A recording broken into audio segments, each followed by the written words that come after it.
ये इस मानहवा का दूसरा सीजन है, इसलिए अगर आपने अब तक इसका पिछला सीजन नहीं देखा तो यहाँ आई बटन पे या नीचे डिस्क्रिप्शन में दिए गए लिंक पे जाकर पहले उसे देख लें। तो चलिए बिना कोई वक्त गवाए इस पार्ट को स्टार्ट करते हैं। तो पिछले पार्ट में हमने देखा कि द येलो टर्बन रिबेलियन खत्म हो चुका था और साथ ही साल 185 स्टार्ट हो चुका था। वॉनहुआ अपने साथियों के साथ वानचेंग नाम की जगह जाने के लिए निकल पड़ा था, लेकिन रास्ते में उसका सामना येलो टर्बन आर्मी के कुछ बचे हुए रिबल से हो जाता है। वॉनहुआ ने अपने गार्ड्स के साथ मिलकर कुछ ही पल में उन लोगों को खत्म कर दिया। उन्हें खत्म करने के बाद वो अपनी जगह पे खड़ा गहरी सांसें भरने लगा। तभी किसी चीज ने उसका ध्यान खींचा। वॉनहुआ उस येलो टर्बन आर्मी के बंदे को देखने लगा। उसने उसके हाथ पर लगे टांकों के निशान को देखकर सोचा कि ये तो मॉडर्न सुचरिंग मेथड से किया गया है। इसका मतलब कि ये मेरा ही ट्रीट किया हुआ कोई पेशेंट है। मैंने डेस्परेटली ज्यादा से ज्यादा लोगों को बचाने की कोशिश की, लेकिन हमारी किस्मत इतने खराब तरीके से ही जुड़ गई। फिर वॉनहुआ अपना सिर झटकते हुए मन ही मन बोलने लगा कि मुझे इन चीजों के बारे में नहीं सोचना चाहिए। एक बार क्लिनिक का बेड छोड़ने के बाद वो मेरे पेशेंट नहीं रहते, इसीलिए मुझे इसके बारे में भूल जाना चाहिए। फिर वॉनहुआ उस घायल आदमी की ओर बढ़ने लगा।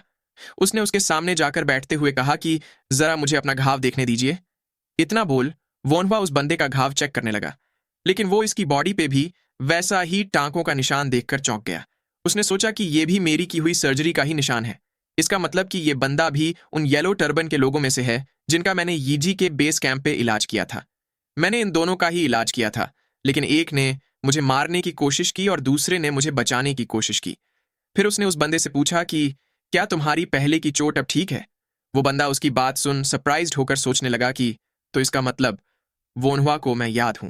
तभी वोनहुआ ने मुस्कुराकर उसे थैंक यू बोलते हुए कहा कि हम तुम्हारी वजह से ही एम्बुश का शिकार होने से बच गए। ये सुन वो बंदा बोलने लगा कि इसकी कोई जरूरत नहीं है। अगर मैं इस डायरेक्शन में भागकर नहीं आया होता तो आप कभी खतरे में पड़ते ही नहीं। ये सुन वॉनहुआ हंसते हुए उसकी बात टालकर उसे पट्टी लगाने लगा। उतने में लॉर्ड यू और झांग गुई ने भी एरिया की छानबीन करते हुए कहा कि अब और कोई एनिमी नहीं बचा है। वॉनहुआ ने भी उनके काम की तारीफ की। तभी वो बंदा फुसफुसाते हुए वॉनहुआ से माफी मांगकर बोलने लगा कि प्लीज मेरी येलो टर्बन आर्मी से होने की बात को एक सीक्रेट रखिएगा। वॉनहुआ ने उसकी बात सुन सोचा कि लगता है इसे अपने येलो टर्बन आर्मी से होने की वजह से पकड़े जाने का डर है। फिर उसने तुरंत ही लॉर्ड यू और झांग गुई को अपने पास बुलाते हुए कहा कि यहाँ आओ और इस येलो टर्बन आर्मी के बंदे से खुद को इंट्रोड्यूस करो। वो बंदा वॉनहुआ को ऐसा करते देख काफी डर गया, लेकिन झांग गुई ने बिना कोई रिएक्शन दिखाए उस बंदे को आराम से ग्रीट किया। उसने खुद को टाइपिंग कल्ट के फॉर्मर कैवलरी के तौर पे इंट्रोड्यूस करते हुए उस बंदे से कहा कि हम लोग आपकी वजह से ही एम्बुश होने से बच पाए हैं। लॉर्ड यू ने भी खुद को टाइपिंग कल्ट के फॉर्मर चियाओ काउंटी के ब्रांच लीडर के तौर पे इंट्रोड्यूस किया। वो बंदा उन दोनों के टाइपिंग कल्ट से होने की बात जानकर चौंक गया। वहीं वनहुआ ने स्मर्क करते हुए कहा कि हमारे साथ एक यीजी नाम का टाइपिंग कल्ट का मेन हेड भी है। वो बंदा ये सुनकर पूरी तरह से दंग रह गया। तभी वनहुआ बोलने लगा कि मैं जानता हूं कि आप किस बात से परेशान हैं, लेकिन आप पास्ट में क्या थे वो बात अभी के लिए कोई इंपॉर्टेंस नहीं रखती। क्या आपने अभी अभी हमें खतरे से बचाया नहीं था? वो बंदा वोनहुआ की ऐसी सोच देख मन ही मन बोलने लगा कि तो इसीलिए लोग इन्हें डिवाइन फिजिशियन कहते हैं। इतना सोच वो खड़ा होने लगा। ये देख वोनहुआ ने उसे थोड़ी देर आराम करने के लिए कहा। तभी उस बंदे ने वोनहुआ को ग्रीट कर खुद को इंट्रोड्यूस करते हुए बताया कि मेरा नाम हेमान है और मैं चिंगजो की चियाओतोंग काउंटी से हूं। वोनहुआ हेमान नाम सुनकर चौंक गया। वो सोचने लगा कि क्या ये वही हेवन शूटिंग डेविल हेमान है। इसके बाद उसने हेमान से कहा कि ये वक्त अभी ये सब करने का नहीं है। फिर उसने झांगुई और लॉर्ड यू से कहा कि प्लीज इसे कैरी कर लीजिए, क्योंकि इसके घाव को अभी आराम की जरूरत है।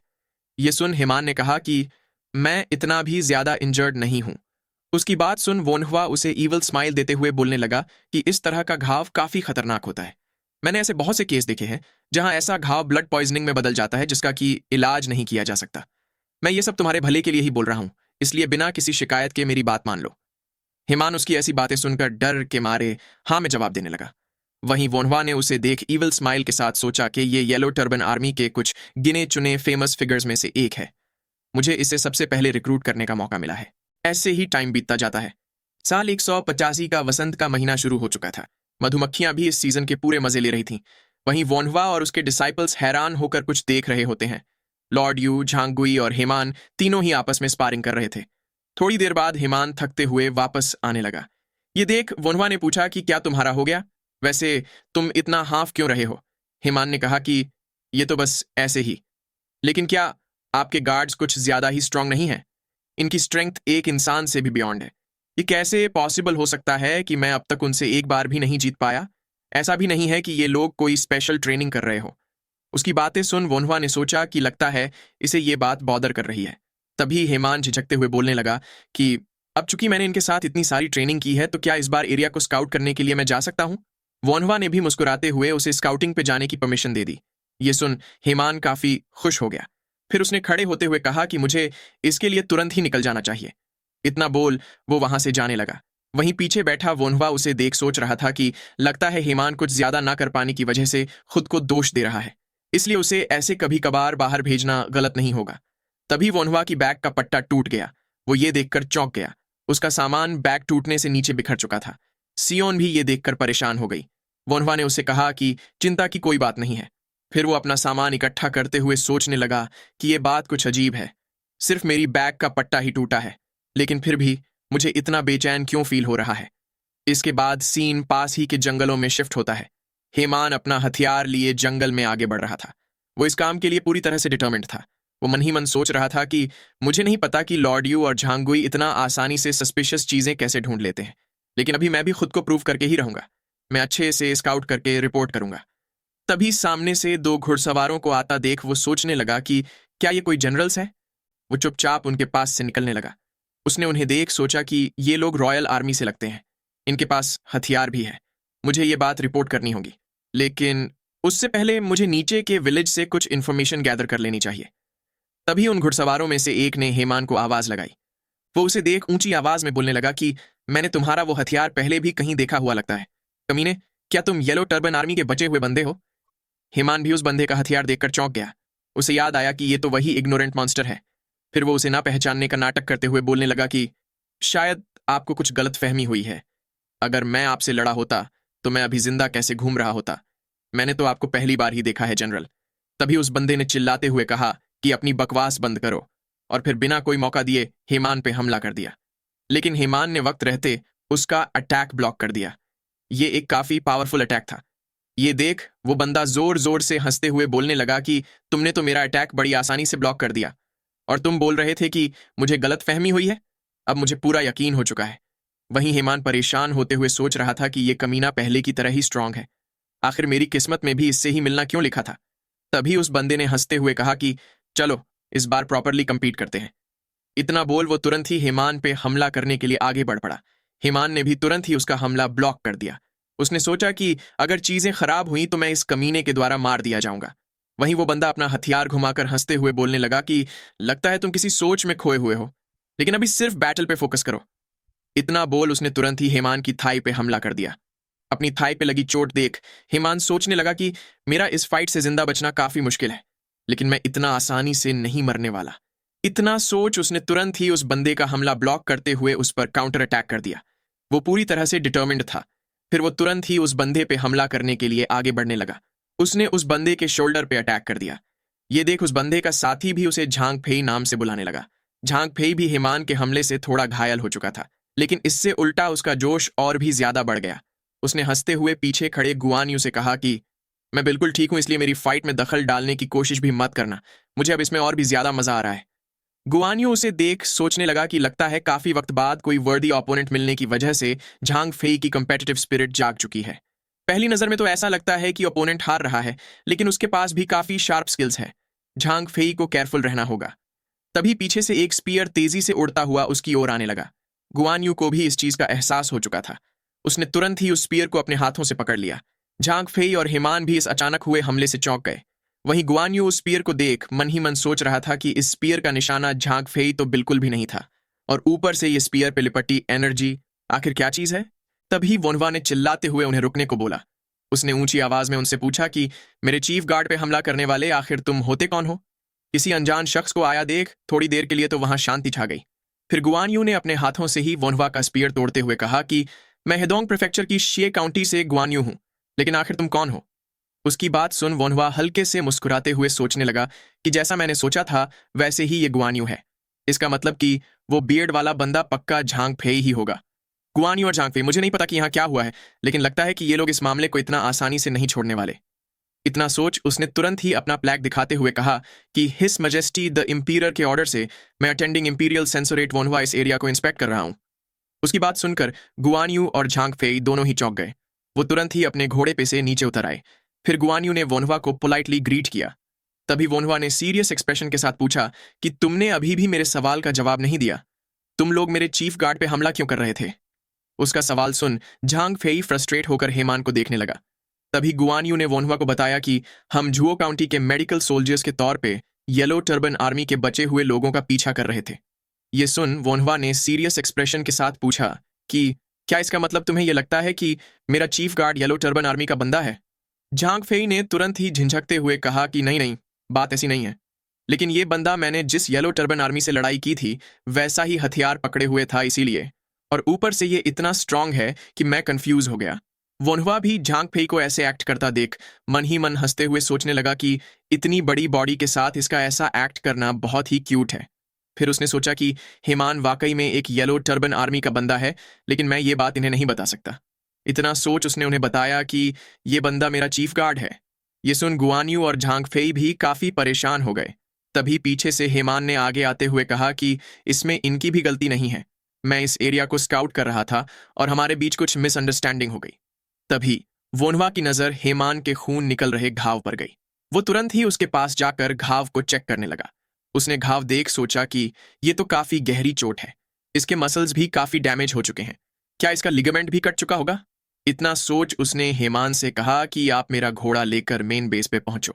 सामने से हेमान मना करते हुए बोलने लगा कि मैं अटेंडिंग इंपीरियल सेंसरेट का घोड़ा लेने की हिम्मत कैसे कर सकता हूं। यह सुन वोनवा ने भड़कते हुए उससे कहा कि चुपचाप घोड़े पे बैठ जाओ, इससे पहले कि मैं तुम्हें नॉक करके उसके ऊपर फेंक दूं।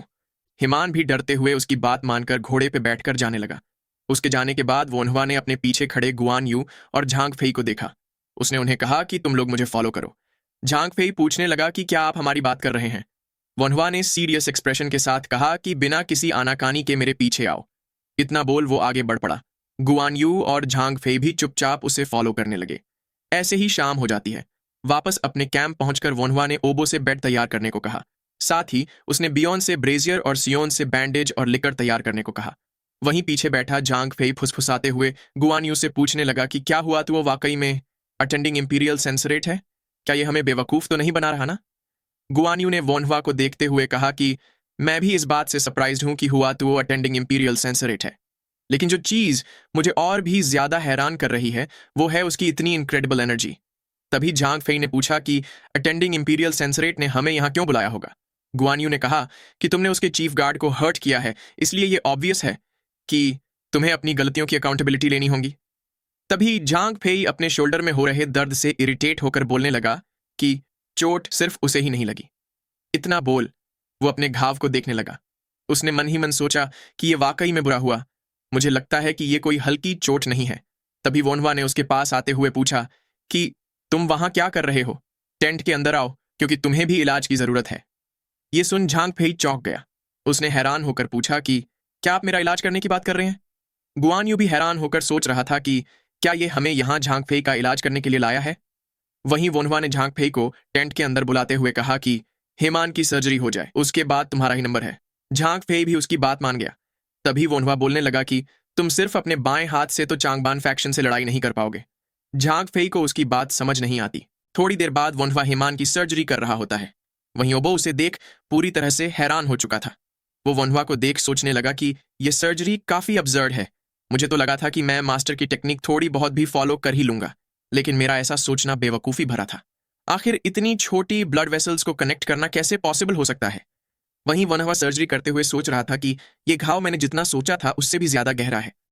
मैंने सोचा नहीं था कि वास्टुस लेटरेलिस के साथ ही इलियोटिबियल बैंड भी कट चुका होगा। अगर इसे सर्जरी ना मिलती तो ये अपनी पूरी जिंदगी के लिए अपंग हो जाता। अगर ये रिकवर हो जाए तब भी इसे लंबे वक्त तक रिहेबिलिटेशन में जाना होगा। वो कमीना झांग फेई, खैर छोड़ो। बस यही किस्मत की बात है कि मुझे इस पर सर्जरी करने का मौका भी मिला। मैं इसका इलाज इतने अच्छे से करूंगा कि इसे पता भी नहीं चलेगा कि ये कभी इंजर्ड भी हुआ था, और साथ ही मैं इसे काफी रिगरस रिहेबिलिटेशन में भी रखूंगा। इतना सोच वो तेजी से हेमान की सर्जरी करने लगा। उसके डिसाइपल्स भी उसकी तेजी देख उसे थोड़ा स्लो होने की रिक्वेस्ट करने लगे। थोड़ी देर बाद वोनहुआ ने सर्जरी कंप्लीट करते हुए चैन की सांस ली। उसने हेमान का घाव देख सोचा कि यह काफी अच्छे से निपट चुका है। अगर इसे अच्छे से आराम मिले तो कोई भी आफ्टर इफेक्ट्स नहीं होंगे। फिर उसने अपने डिसाइपल्स के काम की तारीफ की। इसके बाद उसने टेंट से बाहर जाते हुए कहा कि जल्द ही अपने हाथ साफ करके बगल वाले टेंट में आ जाओ, हम अगली सर्जरी भी तुरंत ही शुरू करने वाले हैं। ये सुन उसके डिसाइपल्स की तो हालत ही खराब हो गई। फिर वोन्हुआ टेंट से बाहर निकल आया।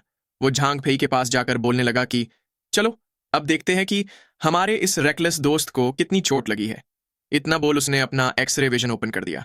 उसने देखा कि झांग फेई की हड्डियां बिल्कुल ठीक थीं और उसके लिगामेंट्स पे भी कोई चोट नहीं लगी थी। उसके सिर्फ मसल के टिश्यू थोड़े टॉर्न हुए थे। वोन्हुआ ने मुस्कुराते हुए सोचा कि इसे तो सर्जरी की भी जरूरत नहीं पड़ेगी, मुझे बस इसका एक्सटर्नल वूंड ही ठीक करना होगा। इसके मसल काफी खराब तरीके से टोर्न हुए हैं, लेकिन एक बार ये रिकवर हो गया तो वो मसल पहले से भी ज्यादा स्ट्रांग हो जाएंगे। तभी झांग फेई खड़ा होकर वोन्हुआ से माफी मांगने लगा। वोन्हुआ उसे ऐसे देख सोचने लगा कि इसका चेहरा भी काफी स्ट्रांग दिख रहा है। आखिर किससे ही यकीन होगा कि ये एक टीनेजर है। फिर उसने झांग फेई को बेड पे लिटाते हुए बताया कि तुम्हारी चोट ज्यादा सीरियस नहीं है, हमें सिर्फ तुम्हारी एक्सटर्नल इंजरी ही ठीक करनी होगी और जस्ट इन केस स्प्लिंट लगाना होगा। फिर उसने गुआनयू की ओर देख सोचा कि हिस्ट्री के हिसाब से तो शोल्डर का इलाज गुआनयू को मिलना चाहिए था। तभी अचानक कोई बंदा भागते हुए उनके पास आने लगा। उसने तुरंत ही टेंट के अंदर घुसते हुए झांग फेई से पूछा कि क्या तुम ठीक हो, क्या तुम्हें चोट लगी है। वोन्हुआ भी उस बंदे को देखकर सरप्राइज्ड हो गया। वो मन ही मन बोलने लगा कि अब इस लूबेई को मिलाकर तीनों ही भाई यहां आ चुके हैं। तभी लूबेई भड़कते हुए झांग फेई को रैशली एक्ट करने के लिए डांटने लगा। फिर उसने वोन्हुआ से माफी मांगते हुए कहा कि मैं झुओ काउंटी से लूबेई हूं। तभी गुआनयू ने उसे बताया कि वोन्हुआ अटेंडिंग इंपीरियल सेंसोरेट है। ये सुन लूबेई वोन्हुआ से और भी ज्यादा माफी मांगने लगा। वोन्हुआ भी मुस्कुराते हुए उन भाइयों की बहस देखने लगा। फिर वोन्हुआ ने उन्हें बताया कि झांग फेई की ट्रीटमेंट कंप्लीट हो चुकी है, लेकिन फिर भी इसकी पट्टी अगले 1 महीने तक मत खोलना। तभी बियोन ने वहां आते हुए वोन्हुआ को बताया कि हेमान को होश आ चुका है। थोड़ी देर बाद वोन्हुआ हेमान के पास पहुंच आया। उसने मुस्कुराते हुए उसे बताया कि सर्जरी अच्छे से हो चुकी है, अगर तुम अच्छे से अपने रिहेबिलिटेशन पे फोकस करो तो सब कुछ पहले की तरह ही नॉर्मल हो जाएगा। तभी हेमान बोलने लगा कि मुझे भी काफी राहत फील हो रही है। मुझे गुस्सा आ रहा है क्योंकि उस सो कॉल्ड मेडिकल सोल्जर ने मेरा पैर घायल कर दिया, लेकिन फिर भी मुझे ऐसा लग रहा है जैसे मेरे दिल से कोई बोझ हट चुका हो। ऐसा लगता है कि मैंने अपने खराब कर्मों की भरपाई कर ली है, या फिर शायद ऐसा इसलिए है क्योंकि आपके जैसे डिवाइन फिजिशियन ने मेरा इलाज किया है। वहीं झांग फेई टेंट के बाहर खड़ा उनकी ही बातें सुन रहा था। हेमान वोन्हुआ से बोल रहा था कि अगर मैं आपको फॉलो करूं और थोड़े अच्छे काम करूं तो शायद किसी दिन मेरे दिल का ये बोझ पूरी तरह से खत्म हो जाएगा। ये सुन वोन्हुआ ने उसे ईवल स्माइल देते हुए कहा कि ये सब तो ठीक है, लेकिन अगर तुम ऐसे ही चोट लगवाते रहे तो मैं भी गुस्सा हो जाऊंगा। हेमान ने भी डरते हुए बताया कि मैं इस बात को ध्यान में रखूंगा। फिर वोन्हुआ ने उसे कहा कि अगर कोई पूरे दिल से बदलना चाहे तो ये उतना भी मुश्किल नहीं है। झांग फेई भी उनकी बातें सुनकर वहां से जाने लगा। ऐसे ही कुछ और दिन बीत जाते हैं। शाम के वक्त लूबेई सबको ड्रिंक करने के लिए बोल रहा होता है। सारे लोग साथ मिलकर हंसी मजाक करते हुए ड्रिंक करने लगे। वोन्हुआ ने भी ये देखकर सोचा कि शायद लूबेई अल्कोहल और मीट देकर माहौल हल्का करने की कोशिश कर रहा है। वैसे अगर देखा जाए तो उसकी सोशल स्किल्स वाकई में काबिले तारीफ है। उसने लॉर्ड यू, जो कि लोगों के साथ हैंग आउट करने से नफरत करता है, उसे भी अपने साथ मिला लिया।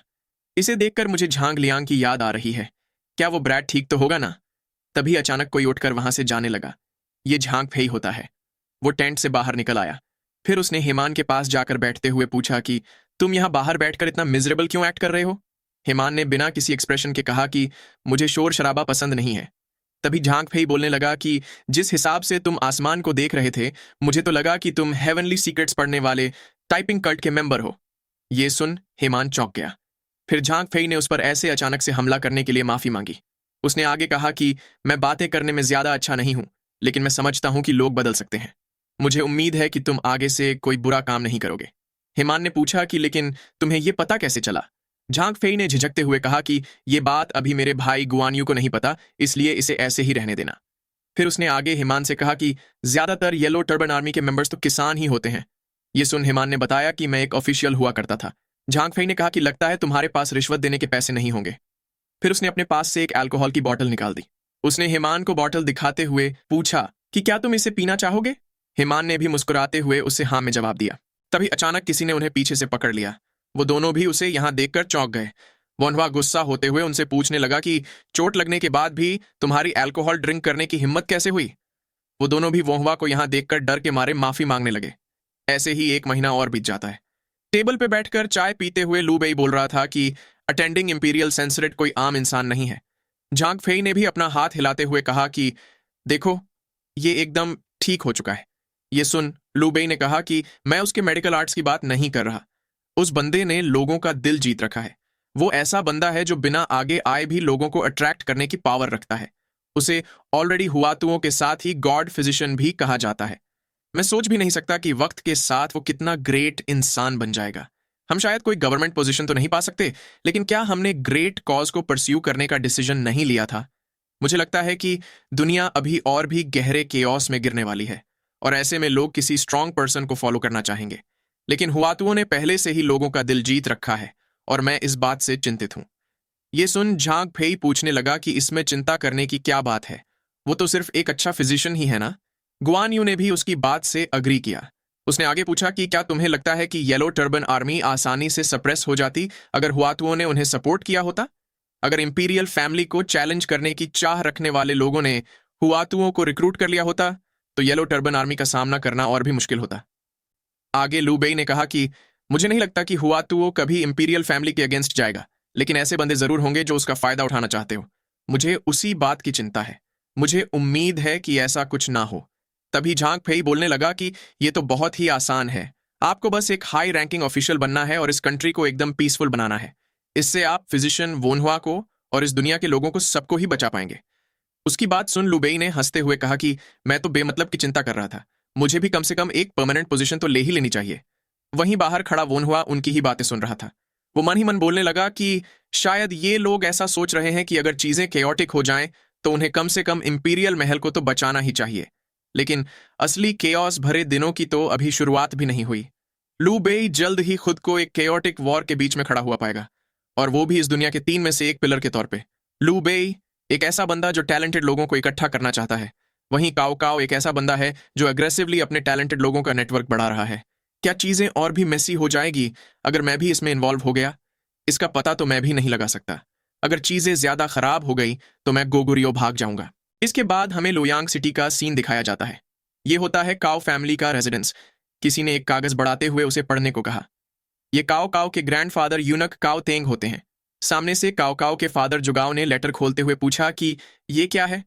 काओ तेंग ने बताया कि ये एक डील है जो कि हुआंग वान ने मुझे प्रपोज की है। अगर आप लोगों को नहीं याद कि ये हुआंग वान कौन है, तो ये वही चांसलर चांगगुई का अंकल है जिनके की पेट का कैंसर वोनहुआ ने ठीक किया था। काओ तेंग की बात सुन जुगाओ बोलने लगा कि मैंने तो सोचा था कि हुआंग वान ने ग्रैंड कमांडेंट की पोजीशन पे गिव अप कर दिया होगा, लेकिन ये तो अभी भी ऐसे एम्बिशंस छिपाए बैठा है। क्या वो ये चाहता है कि हम उसके बंदों को गवर्नमेंट पोजीशन पे रखें? काओ तेंग ने कहा कि शायद वो ग्रैंड कमांडेंट की पोजीशन से रिजाइन करने के बदले हमसे खुद की इज्जत बचाने के लिए मदद मांग रहा है। और वैसे भी वो ऑफिशियल पोजीशन कोई इतनी भी इंपॉर्टेंट नहीं है। इसके बारे में सोच कर देखो जुगाओ, अगर उसमें कोई एम्बिशंस बचे होते तो क्या तुम्हें लगता है कि वो अब तक जिंदा होता?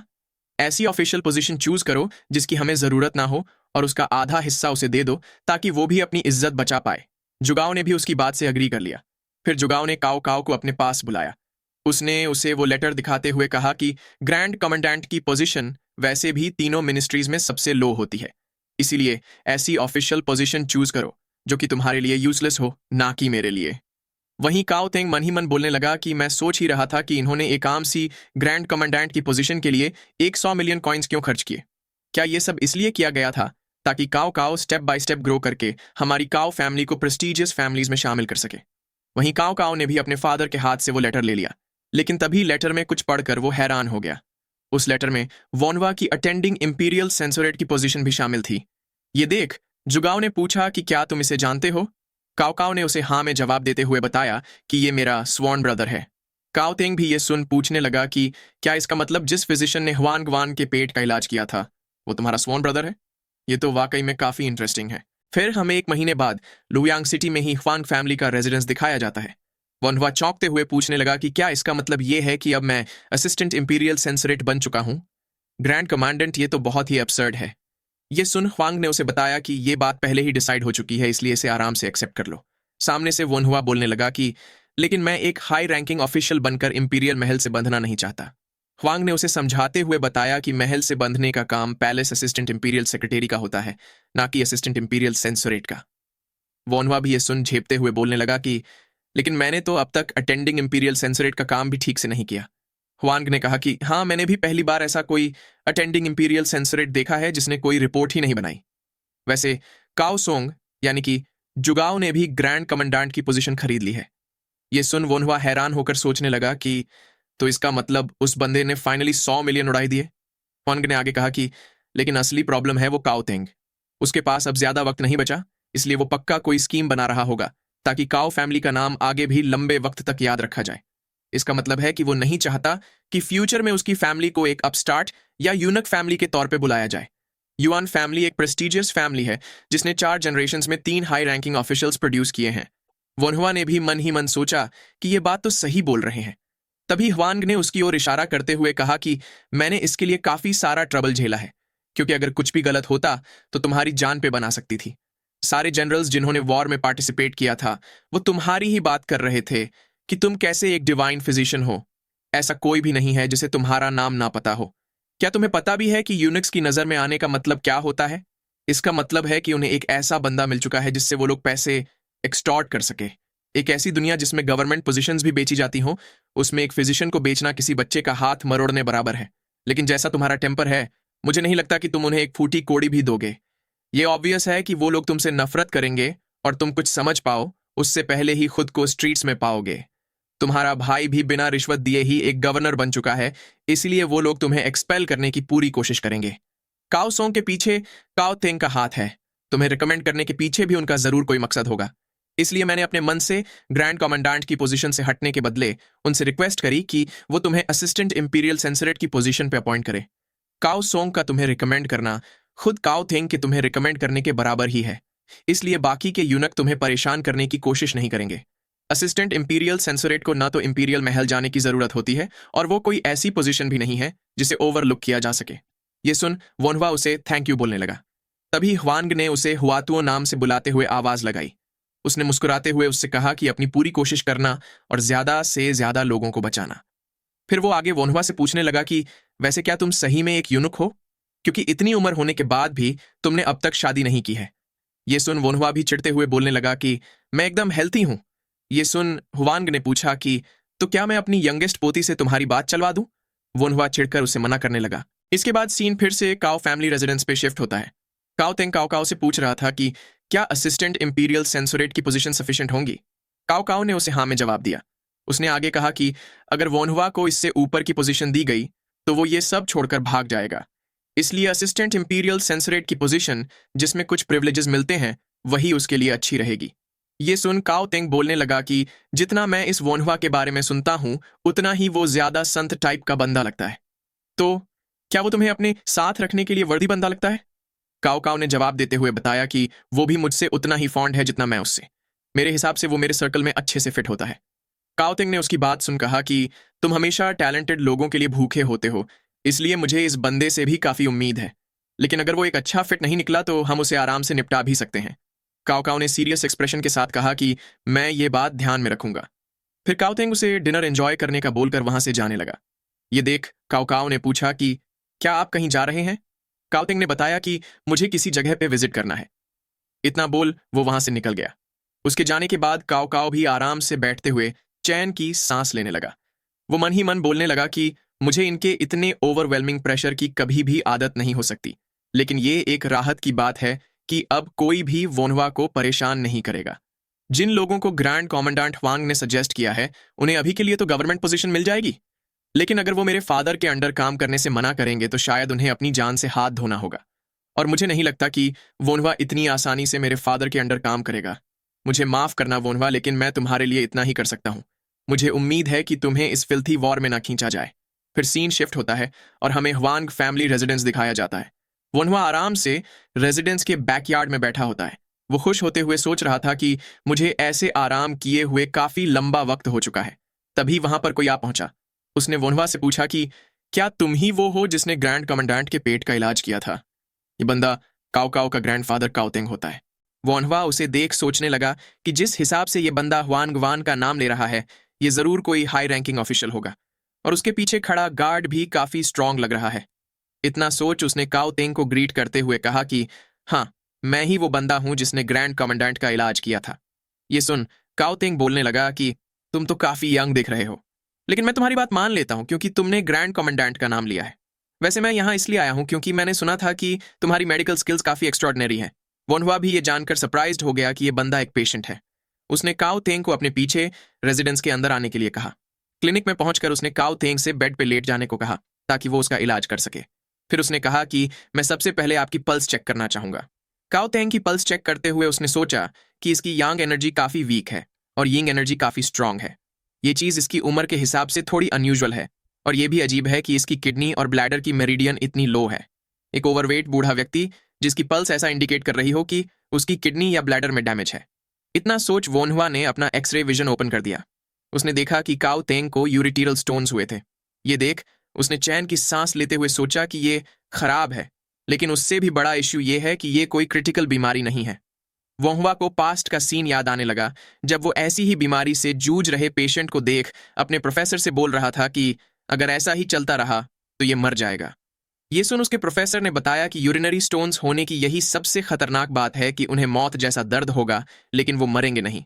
स्टोन्स किडनी में, यूरिटर्स में, ब्लैडर में और यूरिथ्रा में हो सकते हैं, लेकिन सबसे ज्यादा पेनफुल होते हैं यूरिटीरल स्टोन्स। वोनहुआ ये सब याद करते हुए मन ही मन बोलने लगा कि ये अच्छी बात है कि स्टोन्स हाल फिलहाल में ही फॉर्म हुए हैं और इसका दर्द अभी ज्यादा बड़ा नहीं है। फिर उसने काओ तेंग से अपनी साइड के बल लेटने को बोला। फिर वो उसकी पीठ पर हाथ मारते हुए सोचने लगा कि अगर ये दर्द होने के बाद यहाँ आया होता तो अभी ये जमीन पर रेंग रहा होता। लगता है कि ये अपनी हेल्थ का काफी अच्छे से ख्याल रखता है। तभी काओ तेंग वोनहुआ का हाथ लगते ही दर्द से चीख पड़ा। उसके चीखने की आवाज पूरे ह्वांग फैमिली रेजिडेंस में गूंजने लगी। वोनहुआ भी ये देख सोचने लगा कि मैंने तो सिर्फ हल्का सा ही टच किया था। तभी काओ तेंग ने वोनहुआ का हाथ पकड़ लिया। वो दर्द से जूझते हुए उससे पूछने लगा कि मुझे फिर से इतना दर्द क्यों हो रहा है। कोर्ट फिजिशियन ने तो कहा था कि ये क्यूर हो चुका है और 10 दिन पहले ये इतना भी दर्द नहीं कर रहा था। वोनहुआ उसकी बात सुन बोलने लगा कि ये कोई ऐसा दर्द नहीं है जिसे पेन किलर से कम किया जा सके। आपको पक्का कम यूराइन फील होता होगा। और क्या आपके यूराइन में ब्लड नहीं निकलता? क्या आपको पेशाब लगने पे भी डिफिकेट करने में मुश्किल नहीं होती? आपको पक्का ऐसा फील होता होगा जैसे कि चाकू या फिर गरम स्कीवर से स्टैब किया जा रहा हो। काओ तेंग वोनहुआ का डायग्नोसिस सुन सोचने लगा कि ये लड़का तो वाकई में डिवाइन फिजिशियन है। वोनहुआ ने आगे कहा कि आपको 7-8 मिनट्स तक दर्द होता होगा और फिर 15 मिनट तक कुछ ना होके फिर से 7-8 मिनट तक दर्द होता होगा और ये चीज ऐसे ही रिपीट होती होगी। काओ तेंग तुरंत ही बोलने लगा कि तुमने जो भी बोला वो सब सच है। आखिर मुझे ये कैसी बीमारी हुई है? वोनहुआ ने हंसते हुए कहा कि ये तो राहत की बात है। ये बस आम से यूरिनरी स्टोन है। ये एक ऐसी डिजीज है जिसमें कि किडनी से ब्लैडर तक का वो पाथ जिससे यूरिन फ्लो होता है उसमें स्टोन जमा हो जाते हैं। ये बीमारी ज्यादातर उनको होती है जो काफी कम पानी पीते हो, लगातार अल्कोहल कंज्यूम करते हो और ग्रीजी और सॉल्टी खाना खाते हो। ये स्टोन्स और भी ज्यादा जल्दी फॉर्म हो जाते हैं अगर आपकी फिजिकल एक्टिविटी और एक्सरसाइज कम हो। ये राहत की बात है कि आपके स्टोन्स अभी ज्यादा बड़े नहीं हैं। ऐसा लगता है कि आपको सर्जरी की जरूरत नहीं पड़ेगी। सबसे पहले हम एक सिंपल ट्रीटमेंट से शुरुआत करेंगे। इतना बोल उसने बाहर खड़े गार्ड को आवाज लगाकर अपनी मदद करने के लिए अंदर बुलाया। फिर वोनहुआ ने काओ तेंग से पूछा कि क्या आपको ठीक तो फील हो रहा है ना? काओ तेंग ने बताया कि मुझे अनकंफर्टेबल फील नहीं हो रहा। फिर उसने आगे कहा कि कोर्ट फिजिशियन को तो ये भी नहीं पता था कि ये कौन सी डिजीज है, लेकिन तुमने तो मेरे सिम्टम्स भी सही से बता दिए।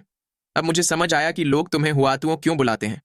फिर उसने वोनहुआ से पूछा कि वैसे ट्रीटमेंट का क्या प्लान है? वोनहुआ ने सामने के पहाड़ की ओर इशारा करते हुए कहा कि ये तो बहुत ही सिंपल है।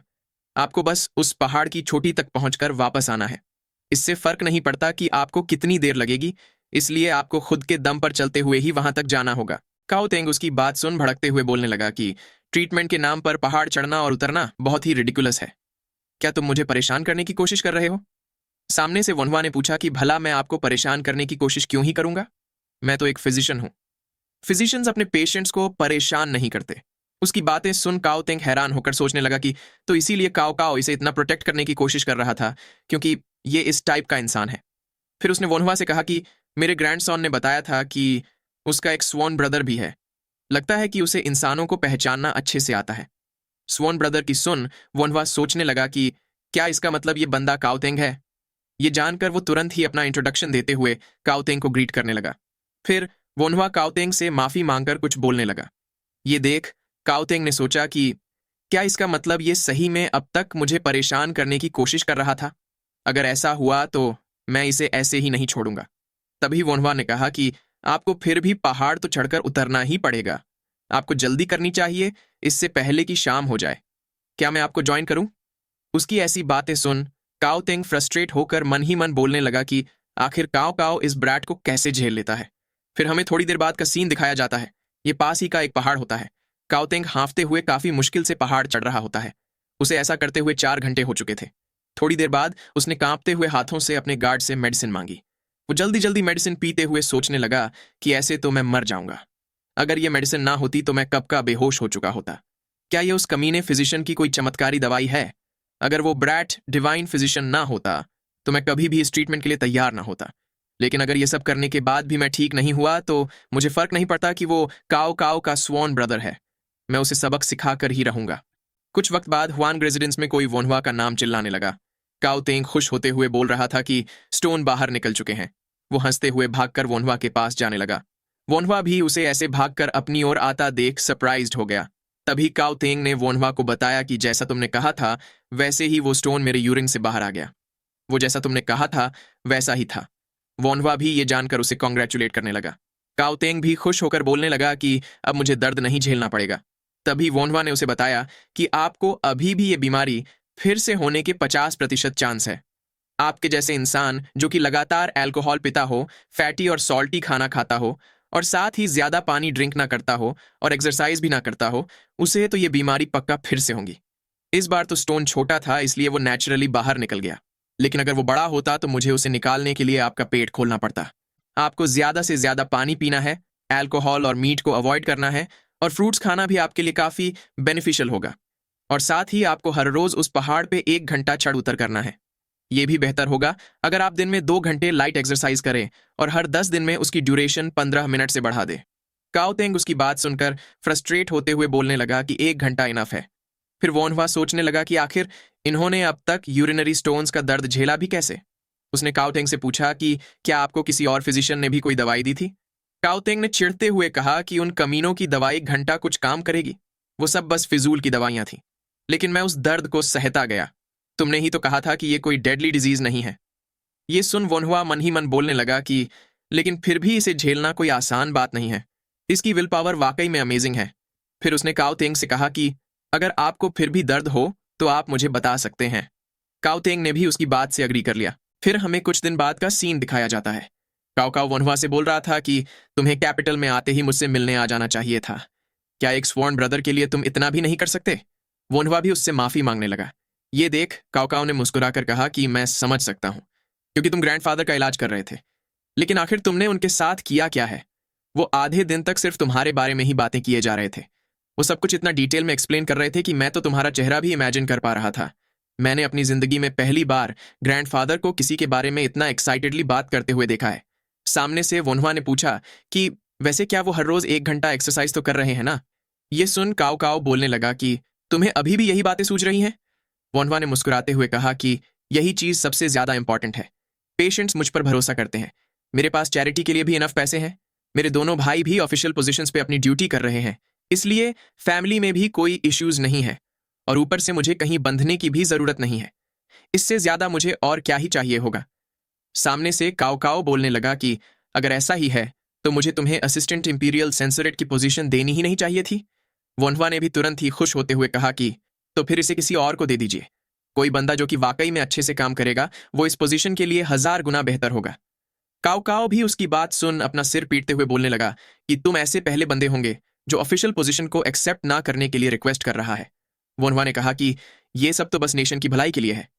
तभी किसी ने हंसते हुए दरवाजा खोल दिया। काओ तेंग कमरे में आते हुए बोलने लगा कि तुम्हारी इस रिक्वेस्ट में पैसे शामिल नहीं है, इसलिए मैं ये रिक्वेस्ट एक्सेप्ट नहीं कर सकता। उसे वहां देख वोनहुआ और काओ काओ दोनों ही खड़े होते हुए उसे बैठने को बोलने लगे। काओ तेंग ने आगे कहा कि ग्रेट हुआ तो वो मेरे पोते का स्वॉन ब्रदर है, तो फिर इस स्वॉन ग्रैंडफादर को भी थोड़ी वाइन पिलाओ।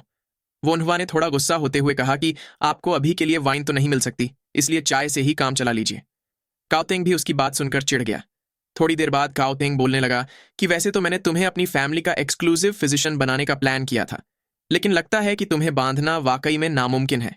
मैंने डिसाइड किया था कि जिस भी चीज को मैं पा ना सकूं उसे मैं खत्म कर दूंगा, लेकिन इससे मेरा पोता नाराज हो जाएगा। लेकिन इसके बदले अगर मैं तुम्हारा स्वॉर्न ग्रैंडफादर बन जाऊं तो तुम्हें हमेशा मुझे सबसे पहले ट्रीट करना होगा। वोनहुआ भी उसकी बात सुन मन ही मन बोलने लगा कि ये मुझे मारने की बात इतना आसानी से कैसे बोल सकता है।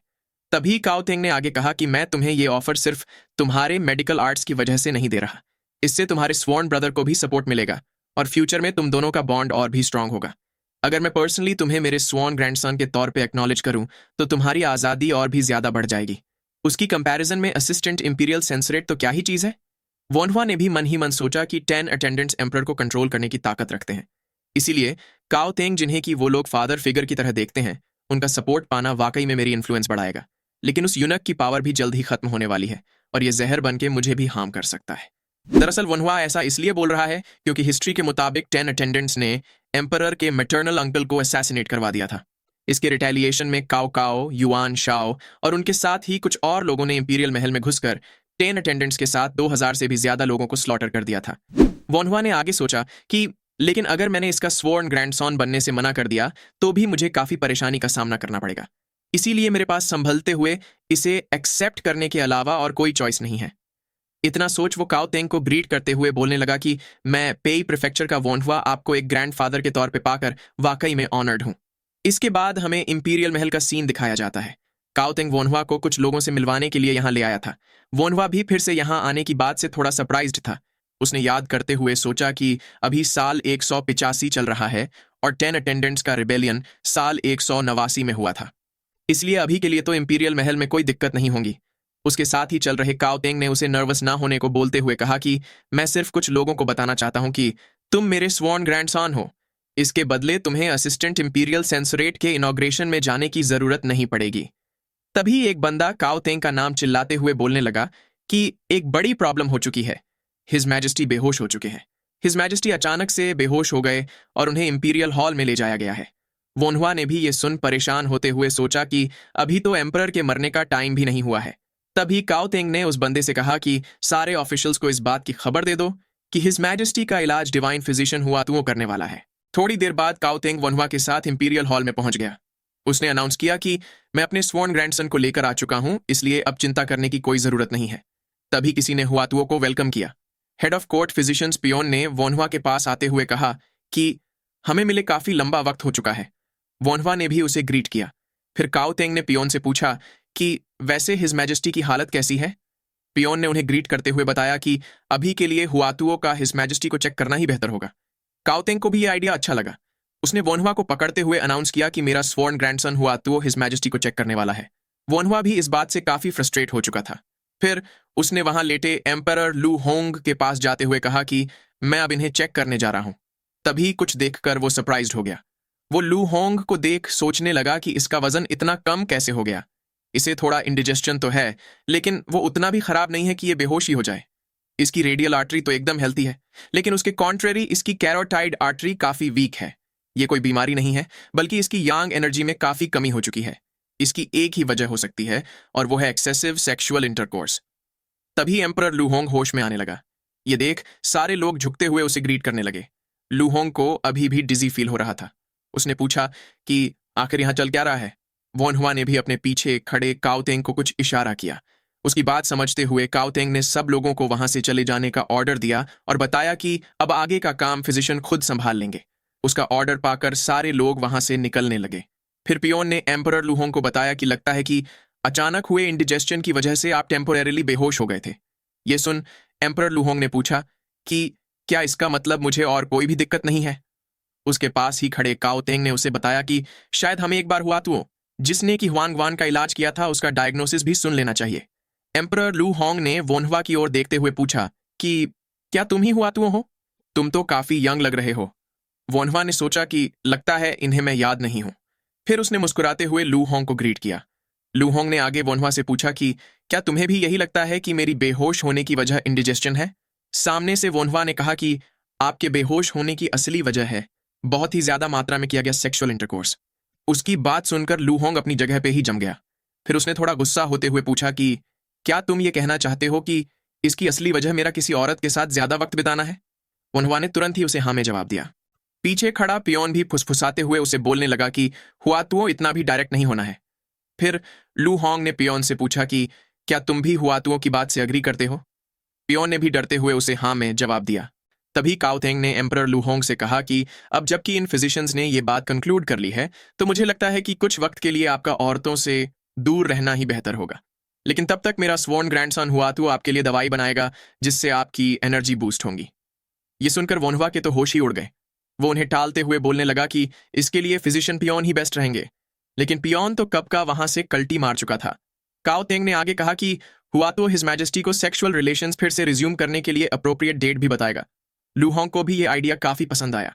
ये देख काओतेंग मन ही मन बोलने लगा कि मुझे एम्परर के पास कोई ऐसी औरत भेजनी होगी जो हमारी फैमिली के लिए बेनिफिशियल हो, ऐसी औरत जो कि अगले एम्परर की मां बन सके। वहीं वोनहुआ ने भी उन्हें ग्रीट करते हुए काओतेंग की बात मान ली। वो गहरी सांस छोड़ते हुए मन ही मन बोलने लगा कि अब मेरे पास ये करने के अलावा और कोई चॉइस नहीं है।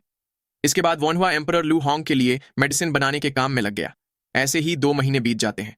अब साल 186 का जनवरी महीना भी शुरू हो चुका था। वोनहुआ कहीं जाते हुए सोच रहा था कि मैंने वो मेडिसिन बनाने में पूरे 2 महीने बर्बाद कर दिए, लेकिन कम से कम इससे एम्परर की तबीयत तो ठीक हो ही गई। तभी उसे पास ही के इनसे किसी के चिल्लाने की आवाज सुनाई दी। अंदर झांक फेई चिल्लाते हुए किसी से बोल रहा था, अब हम कितने महीनों तक ऐसे ही रहेंगे? मेरे पैसे भी ऑलमोस्ट खत्म ही होने वाले हैं। अब हम आगे क्या करेंगे? सामने से लू बेई ने कहा कि इसमें दिक्कत की कोई बात नहीं है, हम अपने हथियार तो कभी भी बेच ही सकते हैं। ये सुन झांक फेई भड़कते हुए बोलने लगा कि ऐसी बेवकूफ़ी भरी बातें मत करो। तभी वोनहुआ ने उनके पास जाते हुए लू बेई से कहा कि आपको ऐसी रिडिकुलस बातें नहीं करनी चाहिए।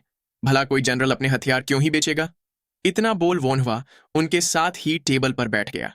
फिर उसने वेटर से कहा कि हमें यहाँ की 11 सबसे बढ़िया डिशेस सर्व करो और साथ ही हमें वाइन के कुछ जार्स भी दो। थोड़ी ही देर में खाना आने के बाद वोनहुआ ने पूछा कि अब मुझे बताओ कि यहाँ चल क्या रहा है। लू बेई ने उसे बताया कि तुम्हें तो पता ही होगा कि रिबेलियन के बाद लोगों को मेरिट के बेस पर रिवॉर्ड्स दिए गए थे।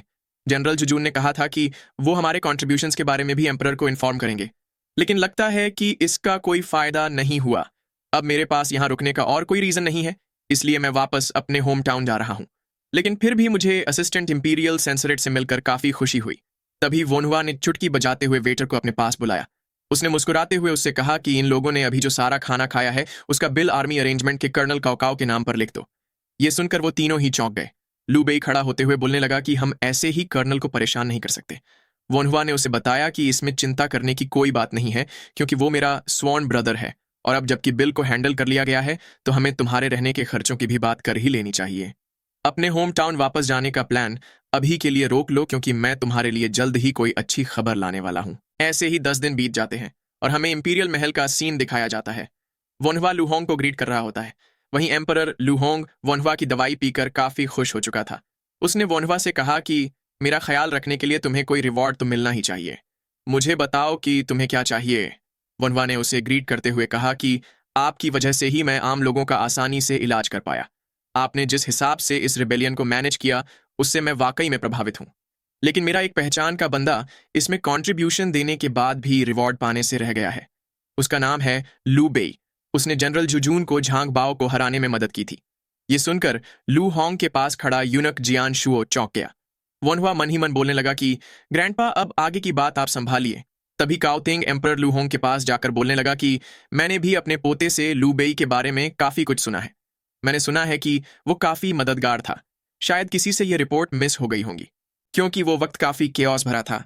ये सुन जियानशो तुरंत ही एम्परर लूहोंग से माफी मांगते हुए बोलने लगा कि शायद हमसे कुछ गलती हो गई है।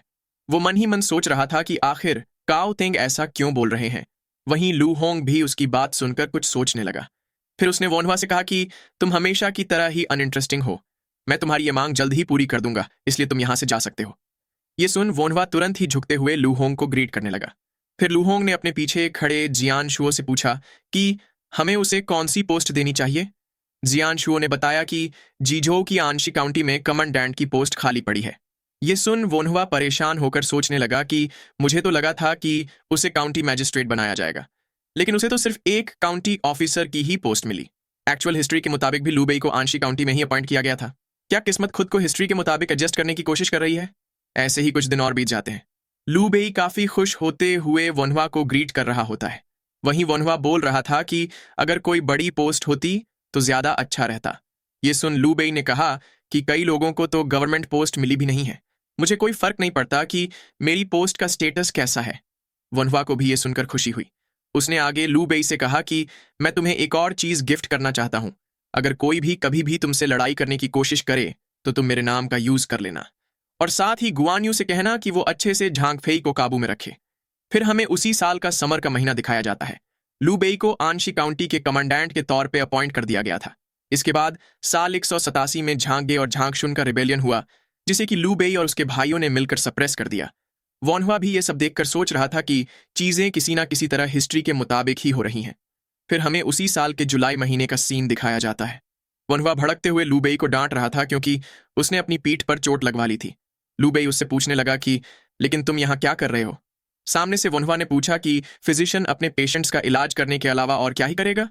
यह सुन लू बेई ने पूछा कि क्या तुम्हें अपने असिस्टेंट इंपीरियल सेंसरेट के काम नहीं करने होते? तभी वनहुआ ने एक बड़ी सी नीडल निकालते हुए कहा कि लगता है तुम्हारे फिल्ट्रम पॉइंट या बबलिंग वेल पॉइंट को एक नीडल की जरूरत है। लू बेई बेचारा ये देखकर पूरी तरह से डर गया।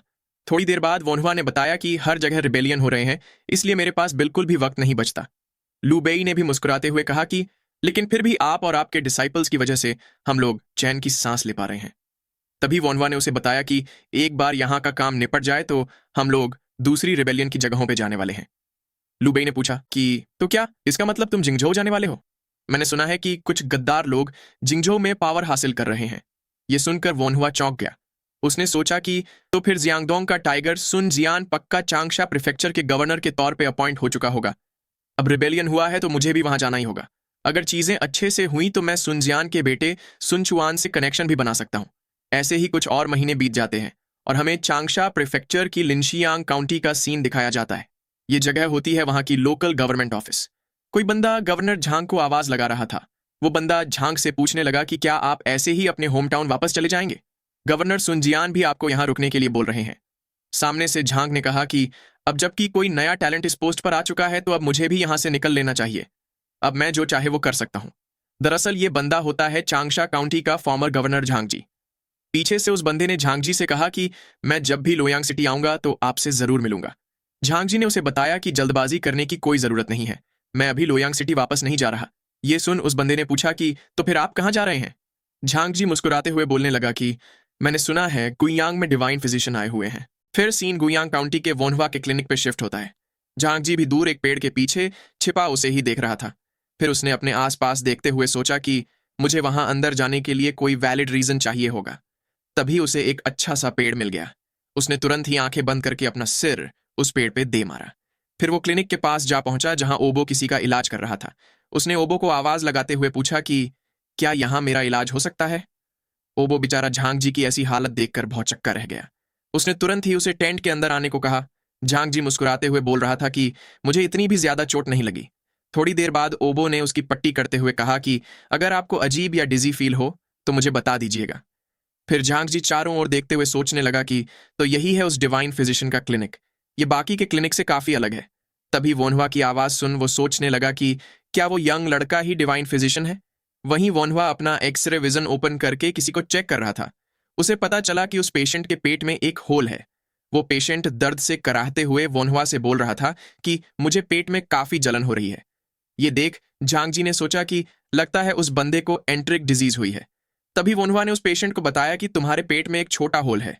ये सुनकर झांग जी चौंक गया।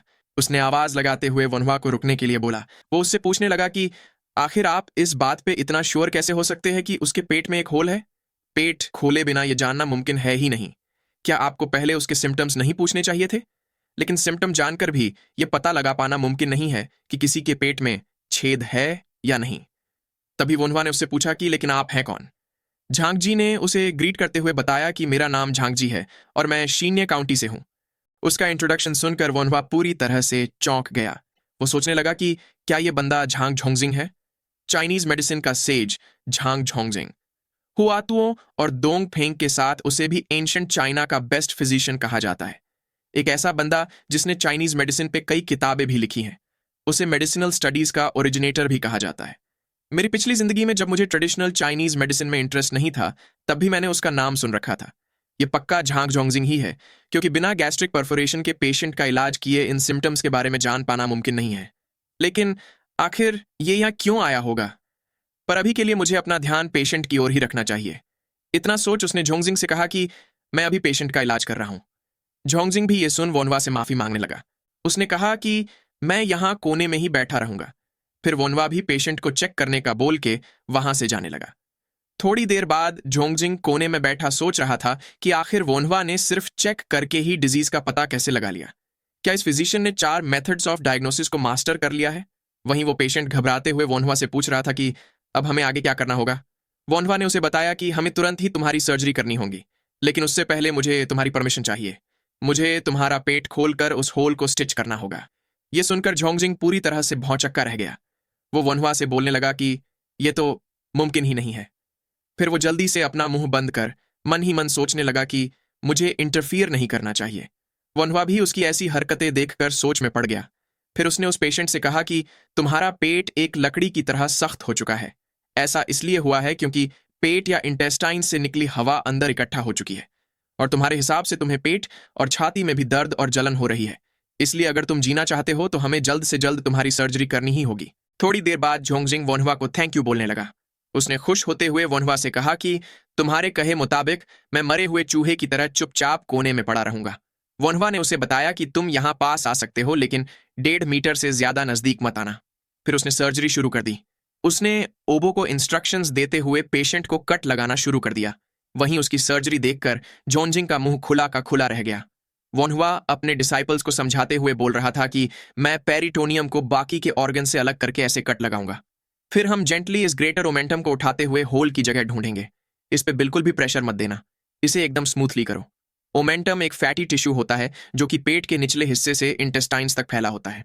ये ऑर्गन्स को बाहर की चीजों से बचाने के लिए बफर की तरह काम करता है और उन्हें अपनी जगह पे बनाए रखने में भी मदद करता है। थोड़ी ही देर में उसे वो होल भी मिल गया। उसने कहा कि हम इस होल को ओमेंटम से सील करेंगे। फिर उसने अपने डिसाइपल से सोल्डरिंग आयरन मांगा। इसके बाद उसने उस होल को स्टिच कर दिया और फिर उसे ग्रेटर ओमेंटम से कवर करते हुए फिर से स्टिच कर दिया। फिर उसने ओबो से किसी ऑर्गन को पकड़े रखने के लिए बोला, और ये सब करने के बाद उसने पेट में एक पाइप लगा दी।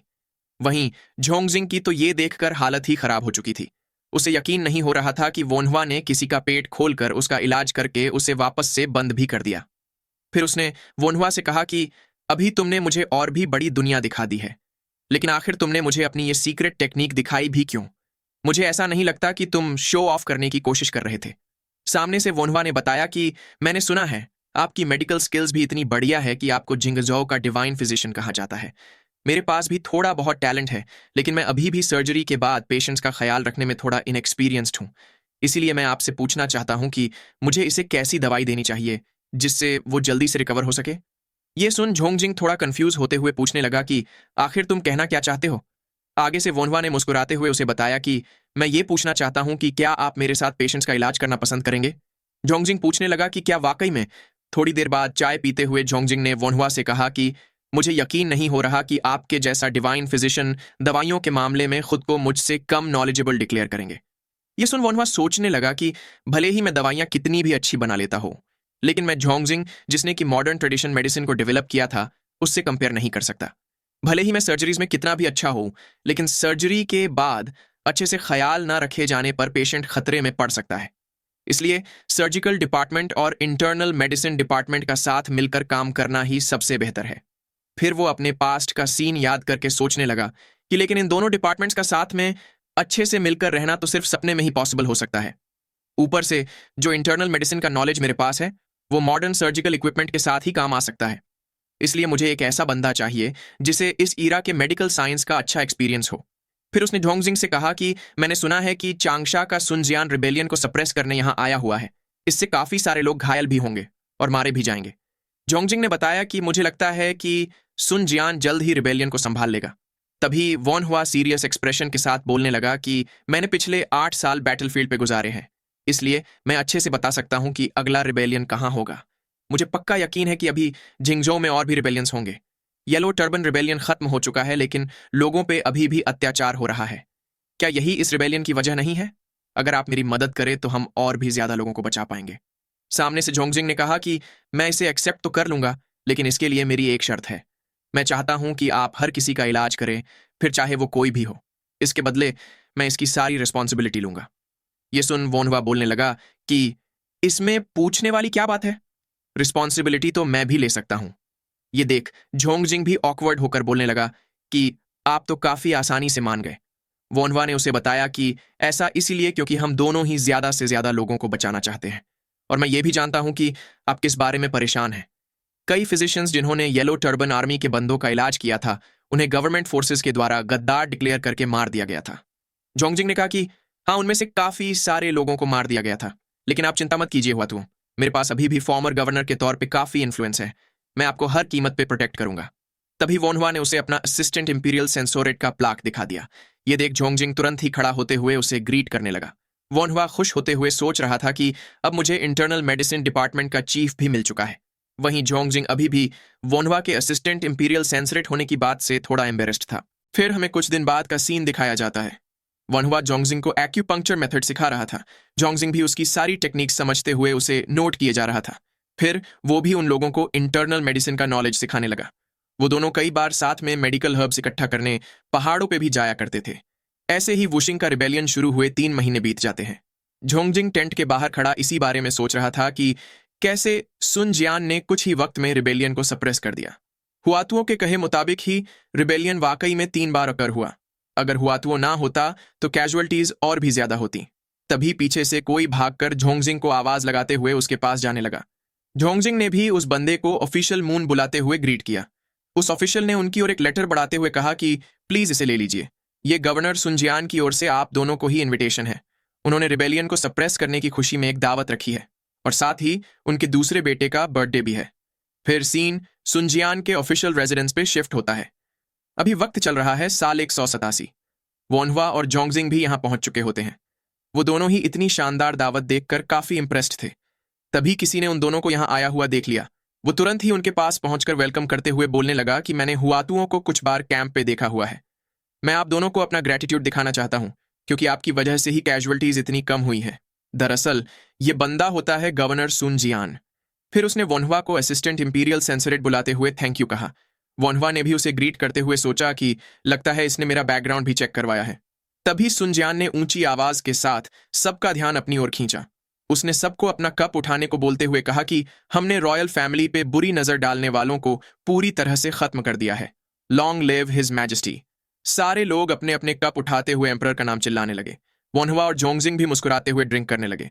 तभी किसी ने वोनहुआ को अंकल बुलाते हुए आवाज लगाई। वोनहुआ भी ये देखकर सरप्राइज्ड हो गया।